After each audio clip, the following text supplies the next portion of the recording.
এই ছাত্র, তুমি 5টা মাছের নাম বলো। টাটা, টিটপুটি, গানকেনা, বুটিয়া।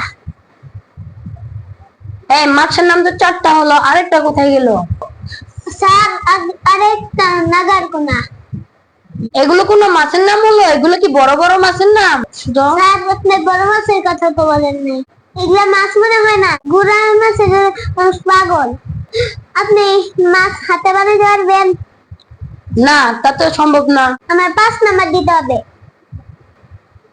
ঠিক আছে, তুমি 5 নাম্বারই পেলে। এই ছাত্র, তুমি 5টা ফুলের নাম বলো। ঘাস ফুল, মরিচ ফুল, কুমড়া ফুল, ছাই ফুল। তাই ফুল কোনো ফুলের নাম? ছাই ফুল তো ফুলের কথা আছে। না, হয় নাই, আরেকবার বলো। স্যার, গোসু ফুল।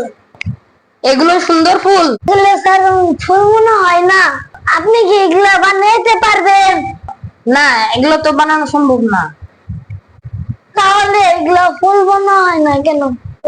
স্যার, আপনি কি একটা মরিচ ফুল বানাইতে পারবেন?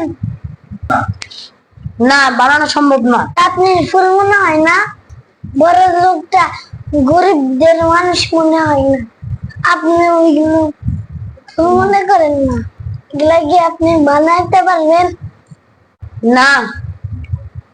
আমাকে 5 নাম্বার দিতে হবে। ঠিক আছে, তুমি 5 নাম্বারই পাবে। এই ছাত্র, 5টা ফলের নাম বল। মরিচ, বেগুন, তুঙ্গা, দুঙ্গা, তোমরা তিতে। এগুলো ফল?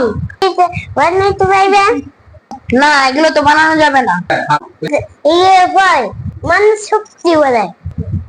গুড, তুমিও 5 নাম্বারই পাবে। আচ্ছা, ধন্যবাদ স্যার। ধন্যবাদ স্যার। ছোট বাচ্চাদের কাছে অনেক কিছু শেখার আছে। সক্রিয় পাঠক, আপনারা তাদের অবহেলা করবেন। এরাই দেশের ভবিষ্যৎ, এরাই দেশ চালাবে। আগামীতে এরাই পাইলট হবে, ডাক্তার হবে, ইঞ্জিনিয়ার হবে। সবাইকে ধন্যবাদ।